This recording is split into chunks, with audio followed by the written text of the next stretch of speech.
Hello ಮಕ್ಕಳೇ, good afternoon. Welcome to the class. ನಾನು ಭಾಗ್ಯಶ್ರೀ ಜೋಶಿ ಅಂತ ಸಂಕಲ್ಪ ಲರ್ನಿಂಗ್ ಸೊಲ್ಯೂಷನ್ ಇಂದ. ಮಕ್ಕಳೇ, ನಾವು ಈಗಾಗಲೇ ಹಿಂದಿನ ಒಂದು ತರಗತಿಯಲ್ಲಿ SSLC ಮಾದರಿ ಪ್ರಶ್ನೆ ಪತ್ರಿಕೆಯನ್ನ ಬಿಡಿಸಿದೀವಿ. ಒಂದು ಮಾದರಿ ಪ್ರಶ್ನೆ ಪತ್ರಿಕೆಯನ್ನ ನಾವು ಬಿಡಿಸಿದೀವಿ. ಅದು 2023-24ನೇ ಸಾಲಿನ ಒಂದು ಪ್ರಶ್ನೆ ಪತ್ರಿಕೆಯನ್ನ ನಾವು ಈಗಾಗಲೇ ಬಿಡಿಸಿದೀವಿ. ಇವತ್ತಿನ ಒಂದು ತರಗತಿಯಲ್ಲಿ, ಇವತ್ತಿನ ಒಂದು ಕ್ಲಾಸ್ ಅಲ್ಲಿ ನಾವೇನ್ ಮಾಡೋಣ, 2024-25 ಅಂದ್ರೆ ಪರೀಕ್ಷಾ ಮೌಲ್ಯ ನಿರ್ಣಯ ಮಂಡಳಿಯಿಂದ ಬಂದಿರುವಂತಹ ಒಂದು ಮಾದರಿ ಪ್ರಶ್ನೆ ಪತ್ರಿಕೆ. ಅಂದ್ರೆ ಈ ವರ್ಷದಲ್ಲಿ ಕರ್ನಾಟಕ ಸರ್ಕಾರ ಬಿಡುಗಡೆ ಮಾಡಿರುವಂತಹ ಒಂದು ಮಾದರಿ ಪ್ರಶ್ನೆ ಪತ್ರಿಕೆ ಇದು. ಸೊ 2024-25ನೇ ಸಾಲಿನ ಮಾದರಿ ಪ್ರಶ್ನೆ ಪತ್ರಿಕೆಯನ್ನ ನಾವು ಇವತ್ತು ಬಿಡಿಸೋಣ. ಓಕೆ, ಈಗಾಗ್ಲೇ ನಾವು ಎಲ್ಲಾ ರೀತಿಯ ಪ್ರಿಪರೇಷನ್ ಕಂಪ್ಲೀಟ್ ಮಾಡಿದೀವಿ. ಸೊ ಹಲವಾರು ಪ್ರಶ್ನೆಗಳನ್ನ ಬಿಡಿಸಿದೀವಿ. 1 ಅಂಕದ ಪ್ರಶ್ನೆ, 2 ಅಂಕದ ಪ್ರಶ್ನೆ, ಹಾಗೆ 3 ಅಂಕದ ಪ್ರಶ್ನೆ, ಇಂಪಾರ್ಟೆಂಟ್ ಪ್ರಶ್ನೆಗಳು, ಥಿಯರಮ್ಸ್ಗಳು, ಪ್ರಮೇಯಗಳು ಅಲ್ವಾ, ಎಲ್ಲವನ್ನೂ ಕೂಡ ಬಿಡಿಸಿದೀವಿ. ಫಾರ್ಮುಲಾಸ್, ಪ್ರತಿಯೊಂದು ಅಧ್ಯಾಯದಲ್ಲಿ ಬರುವಂತಹ ಸೂತ್ರಗಳು ನಮ್ಗೆ ಈಗಾಗ್ಲೇ ಗೊತ್ತಿದೆ. ಅದನ್ನ ಒಂದು ಚಾರ್ಟ್ ಮಾಡ್ಕೊಳ್ರಿ. ಆಮೇಲೆ ತ್ರಿಕೋನಮಿತಿ ಅಂತ ಬಂದಾಗ ಅದರಲ್ಲಿ ನಮ್ಗೆ ಸ್ಟ್ಯಾಂಡರ್ಡ್ ಆಂಗಲ್ಸ್ ಬರುತ್ತೆ. 30 degree, 45 degree, 0 degree, 30 degree, 45 degree, 60 degree, 90 degree. ಯಾವ ಒಂದು ಟ್ರಿಗ್ನೋಮೆಟ್ರಿಕ್ ಅನುಪಾತ ರೇಷಿಯೋಗೆ ಯಾವ ಬೆಲೆ ಬರುತ್ತೆ, ಸೈನ್ 30 ಡಿಗ್ರಿ ಅಂದ್ರೆ ಎಷ್ಟು, ಟ್ಯಾನ್ 30 ಡಿಗ್ರಿ ಅಂದ್ರೆ ಎಷ್ಟು. ಸೊ ಅದು ಆ ಒಂದು ಚಾರ್ಟ್ ನಮ್ಗೆ ಕಂಪ್ಲೀಟ್ ಆಗಿ ಗೊತ್ತಿರ್ಬೇಕು. ನೆಕ್ಸ್ಟ್ ನಮ್ಗೆ ಪ್ರತಿಯೊಂದು ಅಧ್ಯಾಯದಲ್ಲಿ ಬರುವಂತಹ ಎಲ್ಲಾ ಸೂತ್ರಗಳು, ಸಣ್ಣ ಸಣ್ಣ ಸೂತ್ರವನ್ನು ಕೂಡ ಬಿಡೋ ಹಾಗಿಲ್ಲ.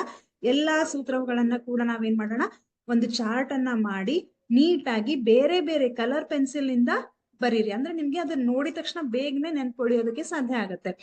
ಸೂತ್ರಗಳನ್ನ ಕರೆಕ್ಟ್ ಆಗಿ ಫಾಲೋ ಮಾಡೋಣ, ಪರ್ಫೆಕ್ಟ್ ಆಗಿ ಮಾಡೋಣ. ನೆಕ್ಸ್ಟ್ ನಾವು ಇನ್ನೊಂದು ನಮ್ಗೆ ಇಂಪಾರ್ಟೆಂಟ್ ಆಗಿ ಏನ್ ಗೊತ್ತಿರ್ಬೇಕು ಅಂದ್ರೆ, ನಮ್ಗೆ ಇಷ್ಟಂತೂ ಕಂಪಲ್ಸರಿ ಗೊತ್ತಿರ್ಲೇಬೇಕು. ಯಾವುದು ಅಂತಂದ್ರೆ ಪ್ರಮೇಯಗಳು. ಸೊ ಪ್ರಮೇಯ ಅಂತಂದಾಗ ನಮ್ಗೆ ತ್ರಿಭುಜಗಳ ಅಧ್ಯಾಯದಲ್ಲಿ ನಮ್ಗೆ ಎಲ್ಲಾ ರೀತಿಯಾದ ಪ್ರಮೇಯ, ಅಂದ್ರೆ ಮೂಲ ಸಮಾನುಪಾತತೆಯ ಪ್ರಮೇಯ ಇರಬಹುದು, ನಿರ್ಧಾರಕ ಗುಣಗಳ ಮೇಲೆ ಪ್ರಮೇಯ, ಎಲ್ಲಾ ಪ್ರಮೇಯಗಳನ್ನ ಪರ್ಫೆಕ್ಟ್ ಆಗಿ ಬಿಡಿಸಿ ಪ್ರಾಕ್ಟೀಸ್ ಮಾಡ್ರಿ. ನೆಕ್ಸ್ಟ್ ನಮ್ಗೆ ವೃತ್ತಗಳು ಅಧ್ಯಾಯದಲ್ಲೂ ಕೂಡ ನಮ್ಗೆ ಪ್ರಮೇಯಗಳು ಬರುತ್ತೆ. ಓಕೆ, ಆ ಒಂದು ಅಧ್ಯಾಯದಿಂದ ಕೂಡ ನಮ್ಗೆ ಪ್ರಶ್ನೆಗಳು ಹೆಚ್ಚಾಗಿ ಬರುವಂತ ಸಾಧ್ಯತೆ ಇದೆ. ಮತ್ತೆ ಪ್ರಮೇಯಗಳು ಪರ್ಫೆಕ್ಟ್ ಆಗಿ ಪ್ರಾಕ್ಟೀಸ್ ಮಾಡ್ಬೇಕು. ನೆಕ್ಸ್ಟ್ ನಮ್ಗೆ ಸಂಖ್ಯಾಶಾಸ್ತ್ರಕ್ಕೆ ಬಂದ್ರೆ ನಮ್ಗೆ ಫಾರ್ಮುಲಾಸ್ ಮತ್ತೆ ನಮ್ಗೆ ಸೂತ್ರಗಳು ಇಂಪಾರ್ಟೆಂಟ್ ಆಗಿ ಕರೆಕ್ಟ್ ಆಗಿ ಗೊತ್ತಿರ್ಬೇಕು. ಎಲ್ಲೂ ಕೂಡ ನಾವು ಸೂತ್ರಗಳನ್ನ ತಪ್ಪು ಬರೆಯುವ ಹಾಗಿಲ್ಲ. ಮತ್ತೆ ಸಂಖ್ಯಾಶಾಸ್ತ್ರ ಅಂತಂದ್ರೆ ಹೇಗೆ, 4 ಅಂಕಗಳಿಗೆ ಪ್ರಶ್ನೆಗಳನ್ನ ಕೇಳ್ತಾರೆ. ಅಲ್ಲಿ ನಮ್ಗೆ ಕ್ಯಾಲ್ಕುಲೇಷನ್ ಬೇಸ್ಡ್, ಎಲ್ಲವೂ ಕೂಡ ನಮ್ಗೆ ಕ್ಯಾಲ್ಕುಲೇಷನ್ ಬೇಸ್ಡ್ ಆಗಿ ಪ್ರಶ್ನೆಗಳು ಇರ್ತವೆ. ಕ್ಯಾಲ್ಕುಲೇಷನ್ ಅನ್ನ ಕರೆಕ್ಟ್ ಆಗಿ ಮಾಡ್ಬೇಕು. ಸೂತ್ರಗಳನ್ನ ಕರೆಕ್ಟ್ ಆಗಿ ಬರೆದ್ರೆ 4 ಅಂಕಗಳು ನಮ್ಮ ಕೈಯಲ್ಲಿ ಅಲ್ವಾ. ಹಾಗೆ ನಮ್ಗೆ ನೆಕ್ಸ್ಟ್ ಮತ್ತೆ ಯಾವ್ದು ಇಂಪಾರ್ಟೆಂಟ್ ಆಗಿರುವಂತಹ ಟಾಪಿಕ್ ಅಂದ್ರೆ ಅರ್ಥಮೆಟಿಕ್ ಪ್ರೋಗ್ರೆಷನ್. ಯಾವುದು ಅಂತಂದ್ರೆ ಸಮಾಂತರ ಶ್ರೇಣಿಗಳಲ್ಲಿ ನಮ್ಗೆ AN ಅಂದ್ರೆ N ಪದಗಳ ಸೂತ್ರ, AN ಸೂತ್ರ ಗೊತ್ತಿರ್ಬೇಕು. ಮತ್ತೆ N ಪದಗಳವರೆಗಿನ ಮೊತ್ತ ಅಂದ್ರೆ SN ಅನ್ನ ಕಂಡು ಹಿಡಿಯೋದು, AN ಅನ್ನ ಕಂಡು ಹಿಡಿಯೋದು. ಇಲ್ಲಿ ನಮ್ಗೆ ಈ ಒಂದು ಅಧ್ಯಾಯದಿಂದ 4 ಅಂಕದ ಪ್ರಶ್ನೆಗಳು ಹೆಚ್ಚಾಗಿ ಬರುವಂತಹ ಸಾಧ್ಯತೆಗಳು ಇರುತ್ತೆ. ನಾವು ಎಲ್ಲಾ ಪ್ರಶ್ನೆ ಪತ್ರಿಕೆಯನ್ನ ತೆಗೆದು ನೋಡಿದಾಗ 4 ಅಂಕದ ಪ್ರಶ್ನೆಗಳು ನಮ್ಗೆ ಹೆಚ್ಚಾಗಿ ಈ ಅಧ್ಯಾಯಗಳಿಂದ ಬರುತ್ತೆ. ಸಂಖ್ಯಾಶಾಸ್ತ್ರ ಇರ್ಬೋದು, ಅರ್ಥಮೆಟಿಕ್ ಪ್ರೋಗ್ರೆಷನ್ ಇರ್ಬೋದು, ಸಮಾಂತರ ಶ್ರೇಣಿ ಇರ್ಬೋದು, ಅಥವಾ ಎಲ್ಲಾ ಪ್ರಮೇಯಗಳು, ಹೌದಾ. ಹಾಗೆ ಮೂಲ ಸಮಾನುಪಾತತೆಯ ಪ್ರಮೇಯ ಮತ್ತೆ ನಿರ್ಧಾರಕ ಗುಣಗಳ ಪ್ರಮೇಯ 4 ಮತ್ತು 5 ಅಂಕಗಳಲ್ಲಿ ಹೆಚ್ಚಾಗಿ ರಿಪೀಟ್ ಆಗಿದೆ ಅಲ್ವಾ. ಹಾಗೇನೆ ನಮ್ಗೆ ಮತ್ತೆ ನಾವು ಇಂಪಾರ್ಟೆಂಟ್ ಆಗಿ ನೋಡ್ಬೇಕಾಗಿರೋದು ಅಂತಂದ್ರೆ ಯಾವುದು, ವಾಸ್ತವ ಸಂಖ್ಯೆಗಳು ಅಂದಾಗ ನಮ್ಗೆ ಈಸಿ ಇದೆ. 1 ಅಂಕಕ್ಕೆ 2 ಅಂಕಕ್ಕೆ ಲಸ ಮತ್ತು ಮಸವನ್ನ ಕಂಡುಹಿಡಿಯಿರಿ ಅಲ್ವಾ. ಸೊ ಈ ಎಲ್ಲಾ ಅಧ್ಯಾಯಗಳನ್ನ ನಾವು ಸರಿಯಾಗಿ ಪ್ರಾಕ್ಟೀಸ್ ಮಾಡ್ತಾ ಈಗ ಮಾದರಿ ಪ್ರಶ್ನೆ ಪತ್ರಿಕೆಯನ್ನ ಬಿಡಿಸೋಣ. ಯಾವ ರೀತಿಯಾದ ಪ್ರಶ್ನೆಗಳನ್ನ ಕೇಳಿದ್ದಾರೆ ಅಂತ ನೋಡೋಣ, ಬಿಡಿಸ್ತಾ ಹೋಗೋಣ. ಎಸ್, ರೆಡಿ ಇದ್ದೀರಾ ಅಲ್ವಾ? ಓಕೆ, ಮಾದರಿ ಪ್ರಶ್ನೆ ಪತ್ರಿಕೆ. ಈಗಾಗಲೇ ನಾವು ಹಲವಾರು ರೀತಿಯಾದ ಪ್ರಶ್ನೆಗಳನ್ನ ಬಿಡಿಸಿದೀವಿ. ಅಂದ್ರೆ ನಿಮ್ಗೆ ಎಲ್ಲಾ ರೀತಿಯಾದ ಪ್ರಶ್ನೆಗಳನ್ನ ಬಿಡಿಸಿದಾಗ ಈ ಒಂದು ಪ್ರಶ್ನೆ ಪತ್ರಿಕೆ ಈಸಿ ಆಗತ್ತೆ ಅಲ್ವಾ. ಕೆಳಗಿನ ಪ್ರಶ್ನೆ ಪತ್ರಿಕೆ, ಇಲ್ಲಿ ಒಟ್ಟು ಅಂಕಗಳು 80 ಅಂಕಗಳು.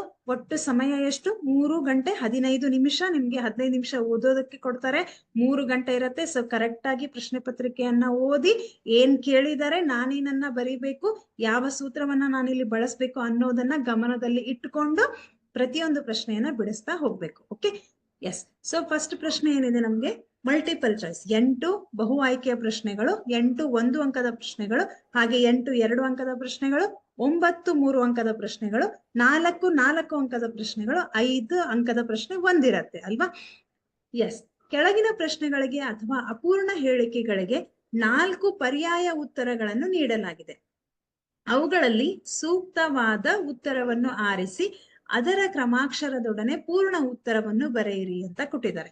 ಇದು ನಮ್ಗೆ ಮೊದಲನೇದು ಬಹು ಆಯ್ಕೆಯ ಪ್ರಶ್ನೆ ಅಂತ ಗೊತ್ತಾಗತ್ತೆ. ಒಂದು ಪ್ರಶ್ನೆಗೆ 4 ಆಪ್ಷನ್ಸ್ ಅನ್ನ ಕೊಟ್ಟಿರ್ತಾರೆ. ಅದರಲ್ಲಿ ಸರಿಯಾದ ಒಂದು ಉತ್ತರವನ್ನ ನಾವು ಆರಿಸಿ ಕ್ರಮಾಕ್ಷರದೊಡನೆ ಬರಿಬೇಕು. ಆಪ್ಷನ್ ಬಿ ಕರೆಕ್ಟ್ ಆಗಿದೆನಾ, ಆಪ್ಷನ್ ಸಿ ಕರೆಕ್ಟ್ ಆಗಿದೆನಾ ಅಂತ ಕ್ರಮಾಕ್ಷರದೊಡನೆ ಬರಿಬೇಕು. Okay, S.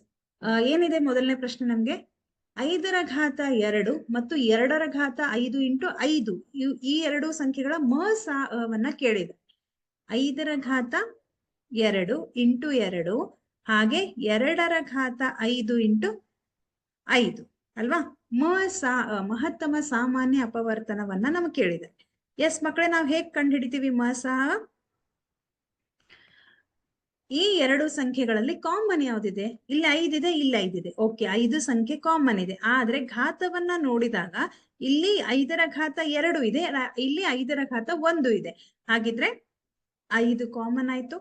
ನೆಕ್ಸ್ಟ್ ಇಲ್ಲಿ ನೋಡಿದ್ರೆ 2ರ ಘಾತ 5 ಇದೆ, ಇಲ್ಲಿ 2 ಇದೆ. ಹಾಗಿದ್ರೆ 2ರ ಘಾತ 1 ಮಾತ್ರ ಕಾಮನ್ ಆಗತ್ತೆ. ಹಾಗಿದ್ರೆ 5 ಇಂಟು 2 ಅಥವಾ ಇದನ್ನ ನಾವು 2 ಇಂಟು 5 ಅಂತಾನು ಬರೀಬಹುದು. ಆಪ್ಷನ್ ಅಲ್ಲಿ ಯಾವ್ದು ಕೊಟ್ಟಿದ್ದಾರೆ ನೋಡಿ, ಕರೆಕ್ಟ್ ಆಗಿ ಫೈಂಡ್ ಔಟ್ ಮಾಡ್ರಿ. ಯಾವ್ದು ಕೊಟ್ಟಿದ್ದಾರೆ ನಮ್ಗೆ ಇಲ್ಲಿ? 5ರ ಘಾತ 5 ಬರಲ್ಲ, 5ರ ಘಾತ 2 ಕೂಡ ಬರಲ್ಲ. ಹಾಗಿದ್ರೆ ಯಾವ ಒಂದು ಆಪ್ಷನ್ ಕರೆಕ್ಟ್ ಆಗತ್ತೆ ಇಲ್ಲಿ? ಆಪ್ಷನ್ ಎ ಕರೆಕ್ಟ್ ಆಗತ್ತೆ. 2ರ ಘಾತ 1 ಇಂಟು 5ರ ಘಾತ 1 ಕೊಟ್ಟಿದ್ರೆ 2ರ ಘಾತ 1, ಕೊಟ್ಟಿಲ್ಲ ಅಂದ್ರೂ ಕೂಡ ಅದು 2ರ ಘಾತ 1 ಇರತ್ತೆ ಅಲ್ವಾ. ನೆಕ್ಸ್ಟ್, ಮೊದಲ n ಸ್ವಾಭಾವಿಕ ಸಂಖ್ಯೆಗಳ ಮೊತ್ತ. ಇದನ್ನ ನಾನು ಕ್ಲಾಸ್ ನಲ್ಲೂ ಕೂಡ ಡಿಸ್ಕಸ್ ಮಾಡಿದ್ದೀನಿ. ಮೊದಲ n ಸ್ವಾಭಾವಿಕ ಸಂಖ್ಯೆಗಳ ಮೊತ್ತವನ್ನ ಕಂಡುಹಿಡಿಯುವ ಸೂತ್ರ ಯಾವುದು? n into n plus 1 divided by 2. ಈ ಒಂದು ಸೂತ್ರ ನಮ್ಗೆ ನೆನಪಿರ್ಬೇಕು. ಇದ್ರ ಮೇಲೆ ನಿಮ್ಗೆ ಸೂತ್ರವನ್ನ ಕೇಳಬಹುದು, ಅಥವಾ ಒಂದು ಸಂಖ್ಯೆಯನ್ನ ಕೊಟ್ಟು ಮೊದಲ 10 ಸ್ವಾಭಾವಿಕ ಸಂಖ್ಯೆಗಳ ಮೊತ್ತ ಎಷ್ಟು ಅಂತ ಕೇಳಬಹುದು. ಈ ತರ ಯಾವುದೇ ಸಂಖ್ಯೆಯನ್ನ ಕೂಡ ಕೊಡಬಹುದು ಅಥವಾ ಸೂತ್ರವನ್ನ ಕೂಡ ಕೊಡಬಹುದು. ಇಲ್ಲೇನ್ ಕೊಟ್ಟಿದ್ದಾರೆ? n into n plus 1 divided by 2. ಹಾಗಿದ್ರೆ ಯಾವ ಒಂದು ಆಪ್ಷನ್ ಕರೆಕ್ಟ್ ಆಗತ್ತೆ ಇಲ್ಲಿ? ಆಪ್ಷನ್ ಸಿ ಕರೆಕ್ಟ್ ಆಗತ್ತೆ. Next, a1x plus b1y plus c1 equal to 0 ಮತ್ತು a2x plus b2y plus c2 equal to 0. ಈ ಜೋಡಿ ರೇಖಾತ್ಮಕ ಸಮೀಕರಣಗಳಲ್ಲಿ ಯಾವ ಸಂದರ್ಭವು ಉಂಟಾಗೋದಿಲ್ಲ?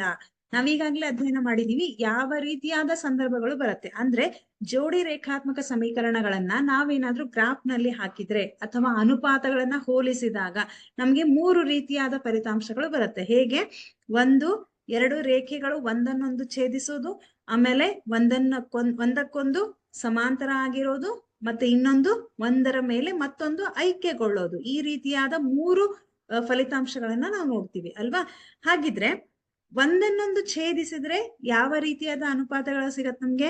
a1 divided by a2 is not equal to b1 divided by b2 ಅಲ್ವಾ. ಹಾಗಿದ್ರೆ ಇದು ಆಪ್ಷನ್ ಅಲ್ಲಿ ಇದೆನಾ? ಎಸ್, ಆಪ್ಷನ್ ಅಲ್ಲಿ ಇದೆ. ಹಾಗಿದ್ರೆ ಇದು ಉಂಟಾಗತ್ತೆ. ಎರಡನೇದು ಪ್ಯಾರಲಲ್ ಆಗಿದೆ, ಸಮಾಂತರ ಆಗಿದೆ. ಯಾವಾಗ ಸಮಾಂತರ ಇರುತ್ತೆ?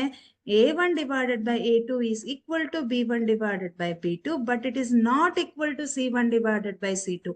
ಅಂದ್ರೆ a1 ಡಿವೈಡೆಡ್ ಬೈ a2 ಮತ್ತೆ b1 ಡಿವೈಡೆಡ್ ಬೈ b2 ನ ಅನುಪಾತ ಸಮವಾಗಿರತ್ತೆ, ಅದು c1 ಡಿವೈಡೆಡ್ ಬೈ c2 ಗೆ ಈಕ್ವಲ್ ಆಗಿರೋದಿಲ್ಲ ಅಲ್ವಾ. ಹಾಗಾಗಿ ಇಲ್ಲಿ ಎಂತಹ ರೇಖೆಗಳನ್ನ ನೋಡ್ತೀವಿ? ಸಮಾಂತರ ರೇಖೆಗಳನ್ನ ನೋಡ್ತೀವಿ. ಹಾಗೆ ಮೂರನೇದ್ದು ಐಕ್ಯಗೊಳ್ಳುವ ರೇಖೆಗಳು. ಯಾವಾಗ ರೇಖೆಗಳು ಐಕ್ಯಗೊಳ್ಳುತ್ತೆ? ಯಾವಾಗ ಎಲ್ಲ ಅನುಪಾತಗಳು ಸಮವಾಗಿದ್ದಾಗ. ಅಂದ್ರೆ a1 divided by a2 is equal to b1 divided by b2 is equal to c1 divided by c2. ಈ ಒಂದು ಕಂಡೀಷನ್ ಅಲ್ಲಿ ನಮ್ಗೆ ರೇಖೆಗಳು ಒಂದನ್ನೊಂದು ಐಕ್ಯಗೊಳ್ಳುತ್ತೆ, ಅವಲಂಬಿತ ಜೋಡಿಗಳು ಅಂತ ಹೇಳ್ತೀವಿ, ಹೌದಲ್ವಾ. ಹಾಗಿದ್ರೆ ಇಲ್ಲಿ a1 ಡಿವೈಡೆಡ್ ಬೈ a2 ಇದು ಕಂಡೀಷನ್ ನಾವೇನ್ ನೋಡ್ತೀವಿ? ಇಲ್ಲಿ ಎಲ್ಲಿ ಜೋಡಿ ರೇಖಾತ್ಮಕ ಸಮೀಕರಣಗಳಲ್ಲಿ ನೋಡ್ತೀವಿ, ಈ ಕಂಡೀಷನ್ ಕೂಡ ನೋಡ್ತೀವಿ. ಹಾಗಿದ್ರೆ ಯಾವುದನ್ನ ನೋಡೋದಿಲ್ಲ, ಯಾವ ಸಂದರ್ಭ ಉಂಟಾಗೋದಿಲ್ಲ ಅಂತಂದ್ರೆ a1 is equal to a2 and b1 is equal to b2 and c1 is equal to c2.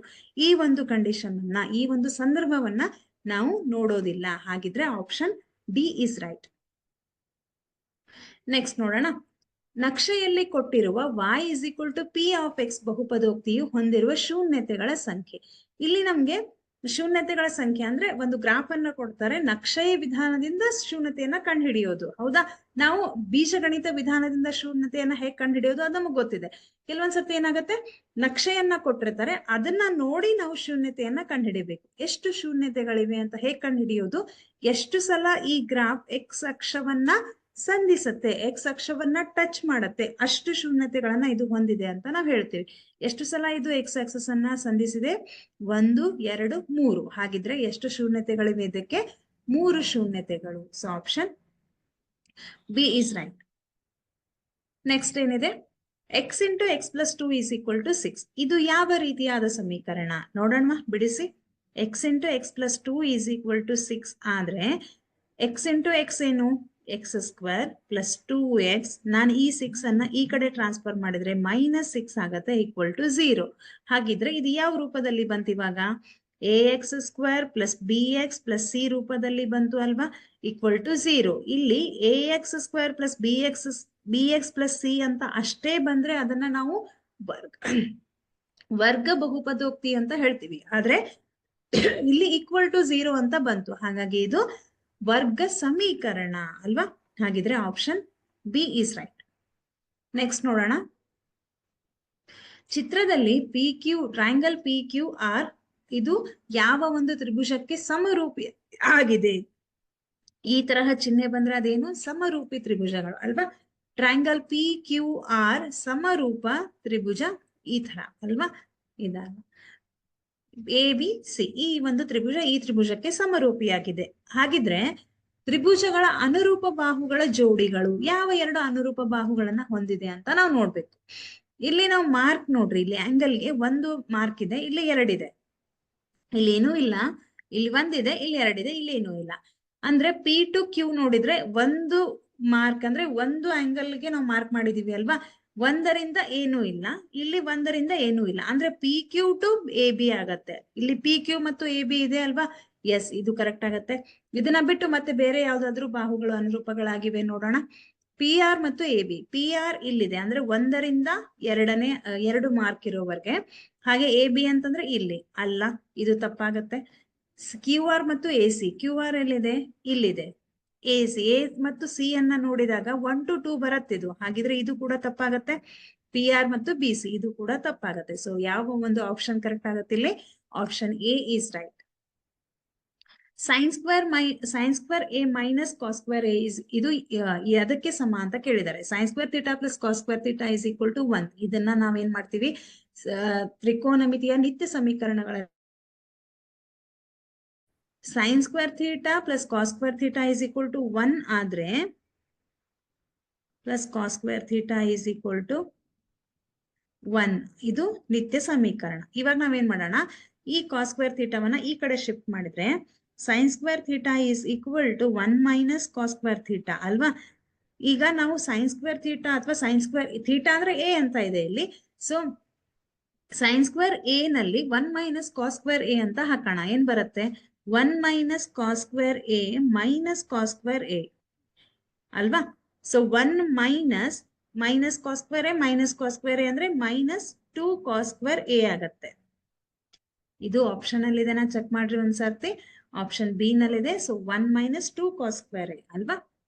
Next, ಒಂದು ಯಾದೃಚ್ಛಿಕ ಪ್ರಯೋಗದ ಎಲ್ಲಾ ಪ್ರಾಥಮಿಕ ಘಟನೆಗಳ ಸಂಭವನೀಯತೆಯ ಮೊತ್ತ ಏನಾಗಿರುತ್ತೆ? 1 ಆಗಿರುತ್ತೆ. ನಮ್ಗೆ ಗೊತ್ತಿದೆ ಇದು ಅಲ್ವಾ, 1 ಆಗಿರುತ್ತೆ.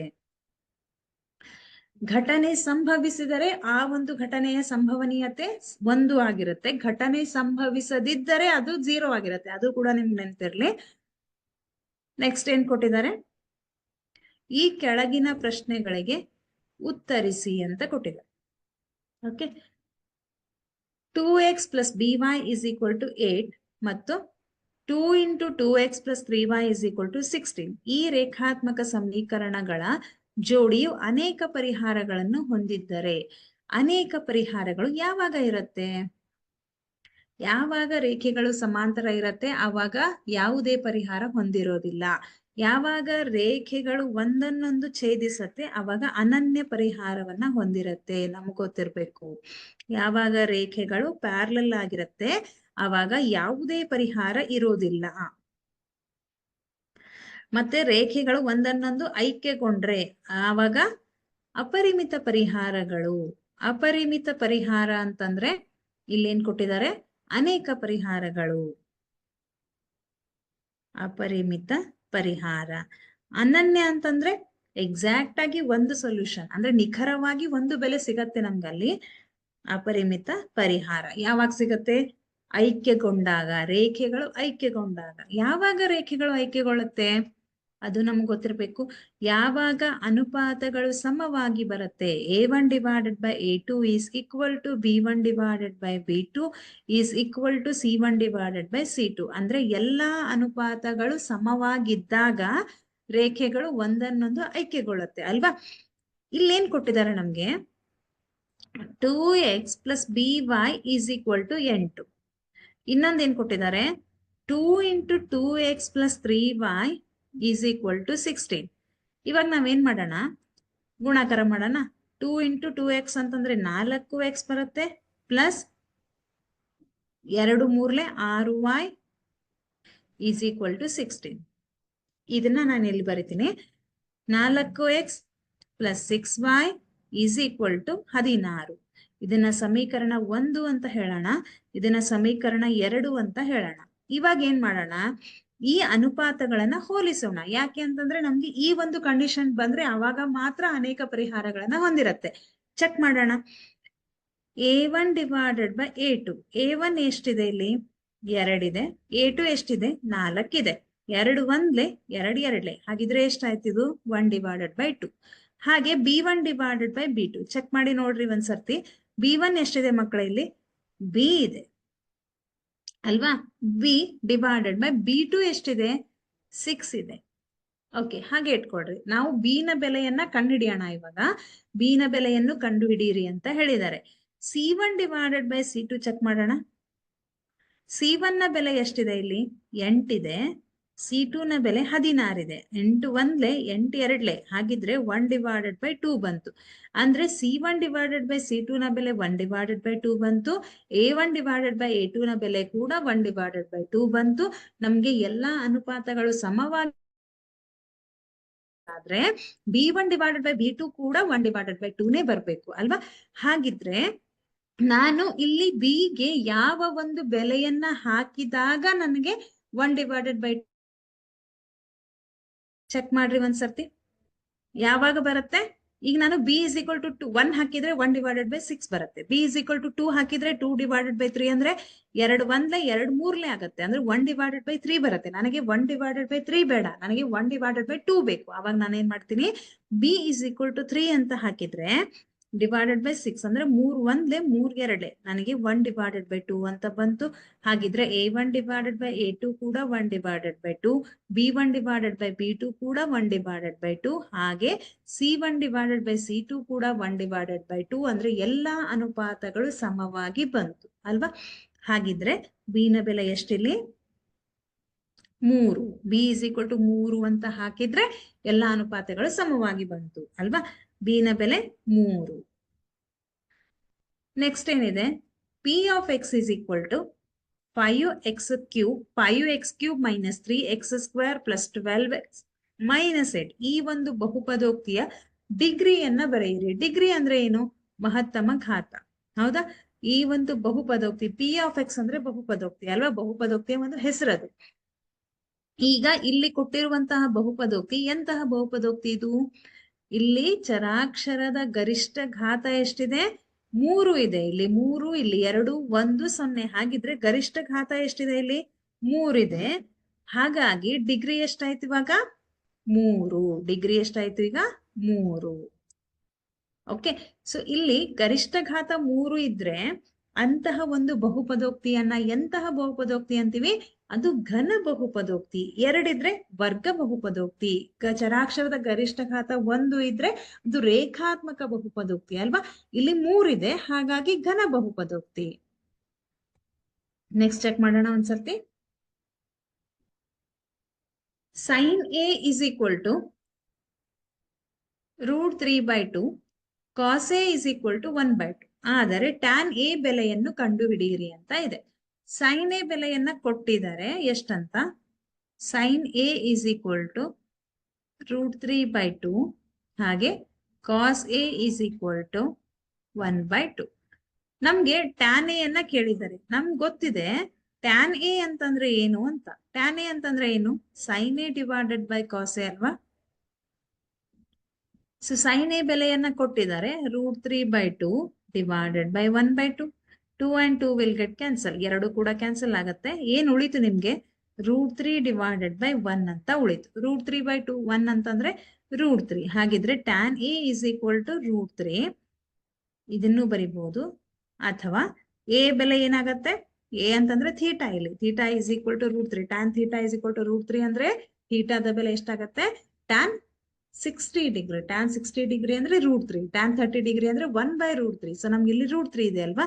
ಸೊ ಎ ನ ಬೆಲೆ ಎಷ್ಟು? 60 ಡಿಗ್ರಿ. ಓಕೆ, ನೆನ್ಪಿಟ್ಕೊಳ್ರಿ. ಈಗ ನೆಕ್ಸ್ಟ್ ಏನಿದೆ ಮಕ್ಕಳೇ ನಮ್ಗೆ? ಕೇಂದ್ರೀಯ ಪ್ರವೃತ್ತಿಯ ಅಳತೆಗಳಾದ ಸರಾಸರಿ, ಮಧ್ಯಾಂಕ ಮತ್ತು ಬಹುಲಕ ಇವುಗಳ ಪ್ರಾಯೋಗಿಕ ಸಂಬಂಧವನ್ನು ಬರೆಯಿರಿ ಅಂತ ಹೇಳಿದ್ದಾರೆ. ಇದು ನಮ್ಗೆ ಇಂಪಾರ್ಟೆಂಟ್ ಆದ ಪ್ರಶ್ನೆ. ಎಲ್ಲಾ ಕಡೆ ರಿಪೀಟ್ ಆಗತ್ತಿದು. ಅಂದ್ರೆ ಒಂದು ಅಂಕಕ್ಕೆ ಕೇಳ್ತಾರೆ. ಮಲ್ಟಿಪಲ್ ಚಾಯ್ಸ್ ಅಲ್ಲಾದ್ರೂ ಕೇಳ್ಬಹುದು ಅಥವಾ ನೇರವಾಗಿ ಆದ್ರೂ ಕೇಳ್ಬಹುದು. ಇಲ್ಲಿ ನಮ್ಗೆ ನೇರವಾದ ಪ್ರಶ್ನೆ ಕೇಳಿದ್ದಾರೆ. ಕೇಂದ್ರೀಯ ಪ್ರವೃತ್ತಿಯ ಅಳತೆಗಳು ಯಾವುದು? ಸರಾಸರಿ, ಮಧ್ಯಾಂಕ ಮತ್ತು ಬಹುಲಕ. ಹಾಗಿದ್ರೆ 3 ಮಧ್ಯಾಂಕ ಏನಾಗತ್ತೆ? ನಮ್ ಪ್ರಾಯೋಗಿಕ ಸಂಬಂಧ 3 ಮಧ್ಯಾಂಕ ಇಸ್ ಈಕ್ವಲ್ ಟು ಬಹುಲಕ ಪ್ಲಸ್ 2 ಸರಾಸರಿ ಅಲ್ವಾ? 2 ಸರಾಸರಿ. 3 ಮಧ್ಯಾಂಕ ಇಸ್ ಈಕ್ವಲ್ ಟು ಬಹುಲಕ ಪ್ಲಸ್ 2 ಸರಾಸರಿ. ಇದು ನಮ್ಮ ಕೇಂದ್ರೀಯ ಪ್ರವೃತ್ತಿಯ ಅಳತೆಗಳ ಪ್ರಾಯೋಗಿಕ ಸಂಬಂಧ. ಓಕೆ, ನೆಕ್ಸ್ಟ್ ವರ್ಗ ಸಮೀಕರಣವನ್ನ ಆದರ್ಶ ರೂಪದಲ್ಲಿ ಬರೆಯಿರಿ. ಇದು ಪ್ರಶ್ನೆ ಡೆಫಿನೆಟ್ ಆಗಿ ಕೇಳ್ತಾರೆ. ಎಲ್ಲಿ ಮಲ್ಟಿಪಲ್ ಚಾಯ್ಸ್ ಆದ್ರೂ ಕೇಳ್ಬೋದು ಅಥವಾ ಒಂದು ಅಂಕಕ್ಕೆ ಆದ್ರೂ ಕೇಳ್ಬೋದು. ಬಟ್ ಡೆಫಿನೆಟ್ ಆಗಿ ಕೇಳ್ತಾರೆ. x + 1 divided by 2 is equal to 3 divided by x. x plus 1 divided by 2 is equal to 3 divided by x. ಇದನ್ನ ನಾವೇನ್ ಮಾಡ್ಬೇಕು ಇವಾಗ? ವರ್ಗ ಸಮೀಕರಣದ ಆದರ್ಶ ರೂಪದಲ್ಲಿ ಬರಿಬೇಕು. ಆದರ್ಶ ರೂಪ ಏನ್ ಹೇಳುತ್ತೆ? ax² plus bx plus c is equal to 0. ಇದು ವರ್ಗ ಸಮೀಕರಣದ ಆದರ್ಶ ರೂಪ ಅಲ್ವಾ? ಈಗ ನಾವೇನ್ ಮಾಡೋಣ? ಈ ರೂಪದಲ್ಲಿ ಬರೋ ಹಾಗೆ ಈ ಸಮೀಕರಣವನ್ನ ಬಿಡಿಸೋಣ. ಓರೆ ಗುಣಾಕಾರ ಮಾಡೋಣ ಇವಾಗ. x into x plus 1 is equal to 2 into 3 is 6. 2 3 6 ಅಲ್ವಾ? x into x ಮಾಡಿದ್ರೆ x² ಬರುತ್ತೆ ಪ್ಲಸ್ x. ಈ 6 ಈ ಕಡೆ ಶಿಫ್ಟ್ ಮಾಡ್ರಿ -6 is equal to 0. ಇವಾಗ ಇದು ax² plus bx plus c equal to 0 ರೂಪದಲ್ಲಿ ಇದೆ. a ಅಂದ್ರೆ ಎಷ್ಟಿದೆ ಇಲ್ಲಿ? a ಅಂತಂದ್ರೆ 1, ಬಿ ಅಂದ್ರೆ 1, ಸಿ ಅಂದ್ರೆ -6 ಅಲ್ವಾ? ನೆಕ್ಸ್ಟ್ ಮೂಲ ಬಿಂದುವಿನಿಂದ 6, 8 ಈ ಬಿಂದುವಿಗಿರುವ ದೂರವನ್ನ ಕಂಡುಹಿಡಿಯಿರಿ. ಸೊ ಮೂಲ ಬಿಂದುವಿನಿಂದ ಬಿಂದುವಿಗಿರುವಂತಹ ದೂರದ ಸೂತ್ರ ನಮ್ಗೆ ಗೊತ್ತಿದೆ. ಏನಂತ? √(x² + y²). ಇಲ್ಲಿ ಏನ್ ಕೊಟ್ಟಿದ್ದಾರೆ? 6, 8 ಅಂತ ಕೊಟ್ಟಿದ್ದಾರೆ. ಇದನ್ನ x ಅನ್ನೋಣ, ಇದನ್ನ y ಅಂತ ಅನ್ನೋಣ. ಓಕೆ, ಇದು x ನ ಬೆಲೆ, ಇದು y ನ ಬೆಲೆ. ಈ ಎರಡು ಬೆಲೆಗಳನ್ನ ಸೂತ್ರದಲ್ಲಿ ಹಾಕಿದ್ರೆ ಏನ್ ಬರುತ್ತೆ? √(x) ನ ಬೆಲೆ x² ಅಂತಂದ್ರೆ 6ರ ವರ್ಗ ಪ್ಲಸ್ y² ಅಂದ್ರೆ 8ರ ವರ್ಗ ಅಲ್ವಾ?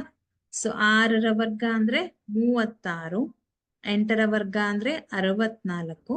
36 + 64 ಮಾಡಿದ್ರೆ ಎಷ್ಟು ಬರುತ್ತೆ ಮಕ್ಕಳೇ? 100 ಬರುತ್ತೆ. 100ರ ವರ್ಗ ಮೂಲ ಎಷ್ಟು? 10 ಅಲ್ವಾ? ಹಾಗಿದ್ರೆ ದೂರ ಎಷ್ಟು? 10 ಮೂಲಮಾನಗಳು. ಮೂಲಮಾನ ಅಲ್ವಾ? ಮೂಲಮಾನ. ಇದನ್ನ ನಾವು ಯೂನಿಟ್ ಅಲ್ಲಿ ಸೂಚಿಸ್ತೇವೆ, ಮೂಲಮಾನ ಅಲ್ವಾ? ಇದು ನಿರ್ದೇಶಾಂಕ ರೇಖಾಗಣಿತದಿಂದ ಬಂದಿರುವಂತಹ ಒಂದು ಪ್ರಶ್ನೆ. ನೆಕ್ಸ್ಟ್ ನೋಡೋಣ. ಚಿತ್ರದಲ್ಲಿ POQ ಇದು ಈ ಒಂದು ತ್ರಿಭುಜಕ್ಕೆ ಸಮರೂಪಿಯಾಗಿದೆ. ಅಂದ್ರೆ POQ ಈ ಸಮರೂಪ ROS ಮತ್ತು PQ is parallel to SR ಆಗಿದೆ. ಹಾಗಿದ್ರೆ PQ is to SR ಎಷ್ಟು? 1:2 ಆದ್ರೆ O S is to O Q ಏನಾಗಿರುತ್ತೆ? O S is to O Q ಏನಾಗಿರುತ್ತೆ? O S is to O Q ಏನಾಗಿರುತ್ತೆ? 2:1 ಆಗಿರುತ್ತೆ. ನೆಕ್ಸ್ಟ್, ಒಂದು ಸಿಲಿಂಡರ್ನ ವೃತ್ತಾಕಾರ ಪಾದದ ಪರಿಧಿಯು 44 ಸೆಂಟಿಮೀಟರ್. ಓಕೆ, ಮತ್ತು ಅದರ ಎತ್ತರ ಕೊಟ್ಟಿದ್ದಾರೆ ಎಷ್ಟಂತ? 10 ಸೆಂಟಿಮೀಟರ್. ಒಂದು ಸಿಲಿಂಡರ್ ಇದೆ. ಸಿಲಿಂಡರ್ಗೆ ಯಾವ ಆಕಾರದ ಇದಿರುತ್ತೆ? ಪಾದ ಇರುತ್ತೆ, ವೃತ್ತಾಕಾರದ ಪಾದ ಇರುತ್ತೆ. ಹಾಗಿದ್ರೆ ಇಲ್ಲಿ ಆ ವೃತ್ತಾಕಾರ ಪಾದದ ಪರಿಧಿ ಕೊಟ್ಟಿದ್ದಾರೆ. ಪರಿಧಿ ಅಂತಂದ್ರೆ ಇದು ವೃತ್ತಾಕಾರದಲ್ಲಿರೋದ್ರಿಂದ ಪರಿಧಿ ಅಂತ ಹೇಳ್ತೀವಿ. ಎಷ್ಟಿದೆ ಅದು? 44 ಸೆಂಟಿಮೀಟರ್. ಎತ್ತರ ಎಷ್ಟಿದೆ? 10 ಸೆಂಟಿಮೀಟರ್. ಹಾಗಿದ್ರೆ ವೃತ್ತಾಕಾರದ ಪರಿಧಿಯ ಸೂತ್ರ ಏನು? ವೃತ್ತಾಕಾರ ಪಾದದ ಪರಿಧಿ. ವೃತ್ತಾಕಾರ ಪಾದದ ಪರಿಧಿ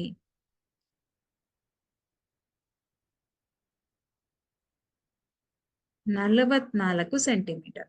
ಸೊ ನಿಮಗ್ ಸೂತ್ರ ಗೊತ್ತಿದೆ ಏನಂತ? ವೃತ್ತದ ಪರಿಧಿಯನ್ನ ಕಂಡು ಹಿಡಿಯುವ ಸೂತ್ರ 2πr ಅಲ್ವಾ? 2πr = 44 ಅಂತ ಕೊಟ್ಟಿದ್ದಾರೆ. ಈಗ ಎತ್ತರ ಕೊಟ್ಟಿದ್ದಾರೆ. ಸಿಲಿಂಡರಿನ ಎತ್ತರ, ಸಿಲಿಂಡರಿನ ಎತ್ತರ ಎಷ್ಟಿದೆ? 10 ಸೆಂಟಿಮೀಟರ್. ಹಾಗಿದ್ರೆ ನಮ್ಗೇನ್ ಕೇಳಿದ್ದಾರೆ? ಸಿಲಿಂಡರಿನ ವಕ್ರ ಮೇಲ್ಮೈ ವಿಸ್ತೀರ್ಣ ಅಥವಾ ಪಾರ್ಶ್ವ ಮೇಲ್ಮೈ ವಿಸ್ತೀರ್ಣವನ್ನ ಕೇಳಿದ್ದಾರೆ. ಸಿಲಿಂಡರಿನ ವಕ್ರ ಮೇಲ್ಮೈ ವಿಸ್ತೀರ್ಣ. ಸೊ ಸೂತ್ರ ಏನು? ವಕ್ರ ಮೇಲ್ಮೈ ವಿಸ್ತೀರ್ಣವನ್ನ ಕಂಡುಹಿಡಿಯುವ ಸೂತ್ರ ವಿಸ್ತೀರ್ಣ = 2πrh ಅಲ್ವಾ? ಈಗ ಕರೆಕ್ಟ್ ಆಗಿ ಅಬ್ಸರ್ವ್ ಮಾಡ್ರಿ. 2πr ಬೆಲೆಯನ್ನ ನಮ್ಗೆ ಕೊಟ್ಟಿದ್ದಾರೆ. ಎಷ್ಟಂತ? 44 ಸೆಂಟಿಮೀಟರ್ ಅಂತ ಕೊಟ್ಟಿದ್ದಾರೆ ಅಲ್ವಾ? ಸೊ 44 ಇಂಟು h ನ ಬೆಲೆ ಕೂಡ ನಮ್ಗೆ ಗೊತ್ತಿದೆ 10 ಸೆಂಟಿಮೀಟರ್ ಅಂತ. 44 ಇಂಟು 10 ಮಾಡಿದ್ರೆ 440 ಸೆಂಟಿಮೀಟರ್ ಸ್ಕ್ವೇರ್ ಆಗತ್ತೆ. ಯಾಕೆಂದ್ರೆ ಇಲ್ಲಿ ಪರಿಧಿ ಸೆಂಟಿಮೀಟರ್ ನಲ್ಲಿದೆ, ಎತ್ತರ ಕೂಡ ಸೆಂಟಿಮೀಟರ್ ನಲ್ಲಿದೆ, ಹೌದಾ? ಹಾಗಿದ್ರೆ ಈ ವಕ್ರ ಮೇಲ್ಮೈ ವಿಸ್ತೀರ್ಣ ಕೂಡ ಏನಾಗಿರುತ್ತೆ? ಸೆಂಟಿಮೀಟರ್ ನಲ್ಲೇ ಬರ್ಬೇಕು. ಆದ್ರೆ ವಕ್ರ ಮೇಲ್ಮೈ ವಿಸ್ತೀರ್ಣ ಅನ್ನೋದಕ್ಕೆ ಸೆಂಟಿಮೀಟರ್ ಸ್ಕ್ವೇರ್ ಅಂತ ಬರಿತೀವಿ. ಹಾಗೆ ಘನಫಲ ಇದ್ರೆ ಸೆಂಟಿಮೀಟರ್ ಕ್ಯೂಬ್ ಅಂತ ಬರೀತೀರಾ. ಮೀಟರ್ ಕ್ಯೂಬ್, ಸೆಂಟಿಮೀಟರ್ ಕ್ಯೂಬ್, ಹೌದಲ್ವಾ? ಓಕೆ, ಈಗ ನೆಕ್ಸ್ಟ್ ಪ್ರಶ್ನೆ ಏನಿದೆ ನೋಡೋಣ. ಇವು 1 ಅಂಕದ ಪ್ರಶ್ನೆಗಳು, ಅಂದ್ರೆ 8 ಮಲ್ಟಿಪಲ್ ಚಾಯ್ಸ್ ಕ್ವಶನ್ಸ್, 8 1 ಅಂಕದ ಪ್ರಶ್ನೆಗಳು. ಈಗ ನಾವೇನ್ ಮಾಡೋಣ? 2 ಅಂಕದ ಪ್ರಶ್ನೆಗಳನ್ನ ಬಿಡಿಸ್ತಾ ಹೋಗೋಣ. ಓಕೆ, 2 ಅಂಕದ ಪ್ರಶ್ನೆಗಳು. ಈ ಕೆಳಗಿನ ಪ್ರಶ್ನೆಗಳಿಗೆ ಉತ್ತರಿಸಿ. 3 + √5 ಒಂದು ಅಭಾಗಲಬ್ಧ ಸಂಖ್ಯೆ ಎಂದು ಸಾಧಿಸಿ. ಇದು ನಮ್ಗೆ ಡೆಫಿನೆಟ್ ಆಗಿ ಬರುವಂತಹ ಪ್ರಶ್ನೆ. ಇದರಲ್ಲಿ 2 ಅಂಕಕ್ಕೆ ಎಲ್ಲಾ ಪ್ರಶ್ನೆ ಪತ್ರಿಕೆಯಲ್ಲೂ ಈ ಪ್ರಶ್ನೆ ಇದೆ. ಅಂದ್ರೆ ಇಲ್ಲಿ ಸಂಖ್ಯೆ ಚೇಂಜ್ ಆಗ್ಬೋದು, ಆದ್ರೆ ಒಂದು ಅಭಾಗಲಬ್ಧ ಸಂಖ್ಯೆ, ಕೊಟ್ಟಿರುವಂತಹ ಸಂಖ್ಯೆ ಒಂದು ಅಭಾಗಲಬ್ಧ ಸಂಖ್ಯೆ ಎಂದು ಸಾಧಿಸಿ ಅಂತ ಇರೋದು ಎಲ್ಲಾ ಪ್ರಶ್ನೆ ಪತ್ರಿಕೆಯಲ್ಲೂ ನೋಡ್ತೀವಿ. ಹಾಗಾಗಿ ಈ ಒಂದು ಪಾರ್ಟ್ ಅನ್ನ ಕರೆಕ್ಟ್ ಆಗಿ ಪ್ರಾಕ್ಟೀಸ್ ಮಾಡ್ಬೇಕು ನಾವು, ಅಲ್ವಾ? ಪರಿಹಾರ: ಮೇಲ್ಮೈ ವಿಸ್ತೀರ್ಣಗಳು ಮತ್ತು ಘನಫಲ, ಅದರಲ್ಲಿ ಎಲ್ಲಾ ಸೂತ್ರಗಳನ್ನ ಪರ್ಫೆಕ್ಟ್ ಆಗಿ ಮಾಡ್ರಿ. ಹಾಗೆ ನಮ್ಗೆ ಅದರಲ್ಲಿ ಬರುವಂತಹ ಎಲ್ಲ ಪ್ರತಿಯೊಂದು ಲೆಕ್ಕವನ್ನ ಕ್ಯಾಲ್ಕುಲೇಷನ್ ಬೇಸ್ಡ್ ಇದೆ, ಅದು ಕೂಡ ಸೂತ್ರ ಗೊತ್ತಿರಬೇಕು, ಪ್ಲಸ್ ಕ್ಯಾಲ್ಕುಲೇಷನ್ ಬೇಸ್ಡ್ ಕರೆಕ್ಟ್ ಆಗಿ ಪ್ರಾಕ್ಟೀಸ್ ಮಾಡ್ರಿ. ಓಕೆ, ಇಲ್ಲಿ 3 + √5 ಒಂದು ಅಭಾಗಲಬ್ಧ ಸಂಖ್ಯೆ ಎಂದು ಸಾಧಿಸಿ ಅಂತ ಹೇಳಿದ್ದಾರೆ. ಸೊ ಅಭಾಗಲಬ್ಧ ಸಂಖ್ಯೆ ಅಂತ ಸಾಧಿಸ್ಬೇಕಾದ್ರೆ ಮೊದಲು ನಾವೇನ್ ಮಾಡ್ತೀವಿ? ಊಹೆ ಮಾಡ್ತೀವಿ. ಏನಂತ ಊಹೆ ಮಾಡ್ತೀವಿ? ಊಹೆ, ಇದರ ವಿರುದ್ಧವಾದ ಊಹೆಯನ್ನ ಮಾಡ್ತೀವಿ. ಏನಂತ? 3 + √5 ಒಂದು ಭಾಗಲಬ್ಧ ಸಂಖ್ಯೆ ಆಗಿರಲಿ. ಹೌದಾ ಅಂತ ಊಹೆ ಮಾಡೋಣ.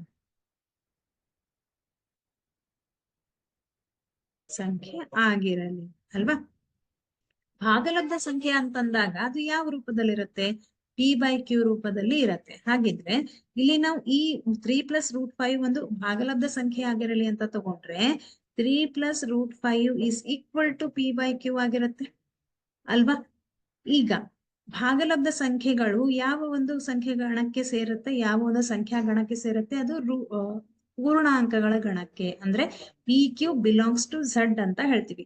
ಹಾಗೇನೆ Q is not equal to 0. Q 0 ಆಗಿರಬಾರ್ದು. ಅದೇ ರೀತಿ ಪಿ ಮತ್ತು ಕ್ಯೂಗಳಿಗೆ ಸಾಮಾನ್ಯ ಅಪವರ್ತನ 1 ಆಗಿರಲಿ ಅಲ್ವಾ. ನೆಕ್ಸ್ಟ್ ಈಗ ನಾವೇನ್ ಮಾಡಿದ್ವಿ, 3 + √5 ಇಸ್ ಈಕ್ವಲ್ ಟು p/q ಅಂತ ತಗೊಂಡ್ವಿ. 3 ಈ ಕಡೆ ಶಿಫ್ಟ್ ಮಾಡೋಣ. ಏನ್ ಬರುತ್ತೆ, √5 is equal to p/q minus 3. So √5 is equal to p, q ಲಸ ಬರುತ್ತೆ ಇಲ್ಲಿ 3q ಡಿವೈಡೆಡ್ ಬೈ q. ಈಗ p minus 3q divided by q ಏನಿದೆ, ಇದು p/q ರೂಪದಲ್ಲಿದೆ ಅಲ್ವಾ, p/q ರೂಪದಲ್ಲಿ ಇದೆ. ಆದ್ರೆ p/q ರೂಪದಲ್ಲಿ ಇದೆ, p minus 3q divided by q p/q ರೂಪದಲ್ಲಿದೆ. ಆದ್ರೆ ಇದು √5 is equal to p minus 3q divided by q. ಅಂದ್ರೆ √5 ಇಸ್ ಈಕ್ವಲ್ ಟು p/q ರೂಪದಲ್ಲಿ ಅಂದ್ರೆ √5 ಕೂಡ ಭಾಗಲಬ್ಧ ಸಂಖ್ಯೆ ಆಗತ್ತೆ ಅಂತ ಅರ್ಥ. ಆದ್ರೆ ನಮಗ್ ಗೊತ್ತಿದೆ q ರೂಪದಲ್ಲಿದೆ.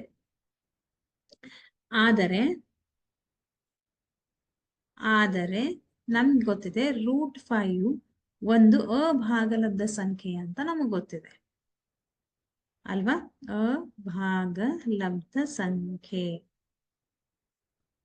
ಅಭಾಗಲಬ್ಧ ಸಂಖ್ಯೆ. ಆದ್ದರಿಂದ ನಾವೇನಂತ ಊಹೆ ಮಾಡಿದ್ವಿ, ಅದು ತಪ್ಪಾಗಿದೆ. ಆದ್ದರಿಂದ 3 + √5. ಆದ್ದರಿಂದ ಇಲ್ಲ, ಒಂದ್ ಕೆಲಸ ಮಾಡೋಣ. ಆದ್ದರಿಂದ ನಮ್ಮ ಊಹೆ ತಪ್ಪು.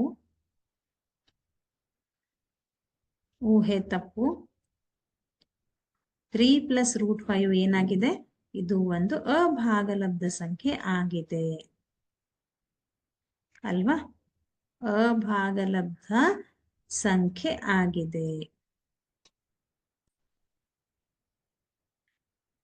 ಇಲ್ಲಿ ನಮ್ಗೆ 3 + √5 ಅಂತ ಇದೆ. ಇಲ್ಲಿ ಯಾವುದೇ ಸಂಖ್ಯೆ ಕೊಡ್ಬೋದು. ಇಲ್ಲಿ 2 + √3 ಅಂತ ಕೊಡ್ಬೋದು, 7 - √5 ಅಂತ ಕೊಡ್ಬೋದು, ಯಾವುದೇ ಸಂಖ್ಯೆ ಕೊಡ್ಬೋದು. ಅಥವಾ √3 ಒಂದು ಅಭಾಗಲಬ್ಧ ಸಂಖ್ಯೆ ಎಂದು ಸಾಧಿಸಿ, √5 ಒಂದು ಅಭಾಗಲಬ್ಧ ಸಂಖ್ಯೆ ಎಂದು ಸಾಧಿಸಿ. ಸೊ ಇವೆಲ್ಲ ನಮ್ಮ ಎಕ್ಸಾಮ್ ಎಲ್ಲಿ ಎಕ್ಸರ್ಸೈಸ್ ನಲ್ಲೂ ಕೂಡ, ಅಭ್ಯಾಸದಲ್ಲೂ ಕೂಡ ಇದೆ. ಇದನ್ನ ನಾವು ಬಿಡಿಸಿದೀವಿ ಕೂಡ ಅಲ್ವಾ.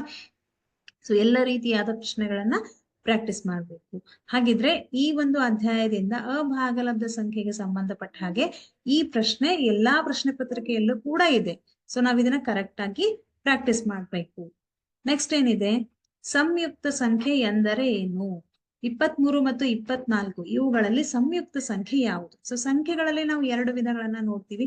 ಯಾವುದು? ಒಂದು ಅವಿಭಾಜ್ಯ ಸಂಖ್ಯೆ, ಇನ್ನೊಂದು ಸಂಯುಕ್ತ ಸಂಖ್ಯೆ. ಯಾವುದನ್ನ ಅವಿಭಾಜ್ಯ ಸಂಖ್ಯೆ ಅಂತ ಹೇಳ್ತೀವಿ?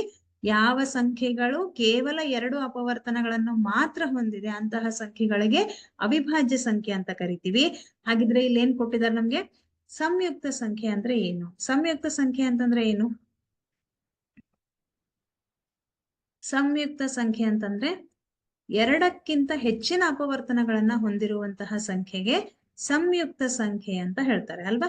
2ಕ್ಕಿಂತ ಹೆಚ್ಚಿನ ಅಪವರ್ತನಗಳು, ಕೇವಲ 2, ಒಂದೇ 2 ಅಥವಾ ಅಂದ್ರೆ 2 ಮಾತ್ರ ಹೊಂದಿರುವಂತಹದ್ದು ಅವಿಭಾಜ್ಯ ಸಂಖ್ಯೆ. 2ಕ್ಕಿಂತ ಹೆಚ್ಚಿನ ಅಪವರ್ತನಗಳನ್ನ ಹೊಂದಿರುವಂತಹ ಸಂಖ್ಯೆಗೆ ಏನಂತ ಹೇಳ್ತಾರೆ?